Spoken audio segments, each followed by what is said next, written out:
তোমাদের সবাইকে আবার স্বাগত। তো গতকালকে আমাদের কুইজে এই প্রশ্নটা ছিল যে প্রকৃত কোষ বিষয় কোনটি সঠিক।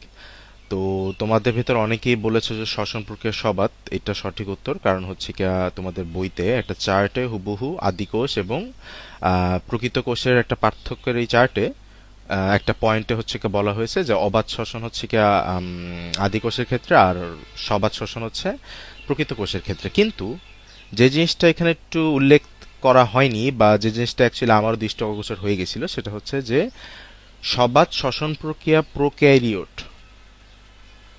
মানে আদি কোষের ভিতরেও কিন্তু দেখা যায়। কিভাবে আমরা একটু দেখি, ঠিক আছে? আচ্ছা, ফার্স্টে ব্যাকটেরিয়ার বৈশিষ্ট্যের এখানে যদি আমরা দেখি, এখানে কিন্তু একটা সুন্দর কথা উল্লেখ করা হয়েছে, সেটা হচ্ছে ব্যাকটেরিয়া আদিকেন্দ্রিক মানে প্রোক্যারিওটিক। মনে রাখবা, ব্যাকটেরিয়ার ক্ষেত্রে কোনো এক্সেপশন নাই, মানে সকল ব্যাকটেরিয়াই প্রোক্যারিওটিক। এখন আমরা ব্যাকটেরিয়াদের ভিতরে একটু এক্সেপশনগুলো দেখব, যে সকল ব্যাকটেরিয়া যেহেতু প্রোক্যারিওটস, তাহলে প্রোক্যারিওটসদের ভিতরে কিসের মানে কি কি ধরনের ডাইভার্সিটি থাকা সম্ভব। এখানে এই পয়েন্টটাতে সুন্দর করে কি লেখা, এদের কতক বাধ্যতামূলক অবায়বীয় অব্লিগেট অ্যানারোবস, অর্থাৎ অক্সিজেন থাকলে বাঁচতে পারে না। কতক সুবিধাবাদী অবায়বীয় ফ্যাকাল্টেটিভ অ্যানারোবস, অর্থাৎ অক্সিজেনের উপস্থিতিতেও বাঁচতে পারে। কতক বাধ্যতামূলক বায়বীয়, অর্থাৎ অক্সিজেন ছাড়া বাঁচতে পারে না। আচ্ছা, এই অক্সিজেন ছাড়া বাঁচতে পারে না বলতে আসলে কি বোঝানো হচ্ছে? লাগে এটা কি প্রকৃতিতে অক্সিজেনের কথা বলা হচ্ছে, নাকি হচ্ছে কি কি বলা যায় যে শ্বসনের জন্য দরকার হচ্ছে অক্সিজেনটা? তো আমি আমাদের মেডিকেলের মাইক্রোবায়োলজির বই, ল্যান্স মাইক্রোবায়োলজি, সেই বইটা থেকে দুইটা পৃষ্ঠা তুলে আনছি। কি লেখা হয়েছে এখানে সেটা হচ্ছে, for most organism the oxygen acts as the hydrogen acceptor in the final steps of energy production catalysed by the flavoproteins and cytochromes. আচ্ছা, তার মানে এটা অ্যাকচুয়ালি ইলেকট্রন ট্রান্সপোর্ট চেইনের জন্য আমাদের লাগতেছে। আচ্ছা, খুব ভালো কথা। এখন আমরা নিচের কয়েকটা লাইন দেখি কি লিখছে। সেটা হচ্ছে obligate aerobes. Some bacteria such as M. tuberculosis obligate aerobes, that is they require oxygen to grow because their ATP generating system is dependent on oxygen as the hydrogen receptor. শুধু তাই না, আমাদের বইতে ফার্মেন্টেশনের যে কথাটা লেখা সেইটাও এখানেই মোটামুটি একই জিনিস লেখা। আমরা একটু রিভিউ করি দেখি। সেটা হচ্ছে এই যে দ্য টার্ম ফার্মেন্টেশন, এটাতে অ্যাকচুয়ালি মেইনলি কি হয়? মেইনলি হচ্ছে কি এই যে পাইরুভিক অ্যাসিড তৈরি হচ্ছে ইনকমপ্লিট অক্সিডেশনের মাধ্যমে, পরবর্তীতে সেটা ল্যাকটিক অ্যাসিড তৈরি হচ্ছে, রাইট?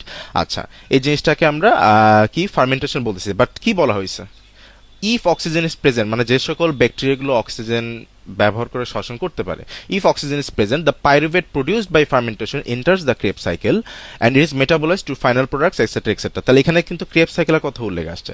এখন অবাধ শ্বসনে কি ক্রেবস চক্র আছে? নাই তো।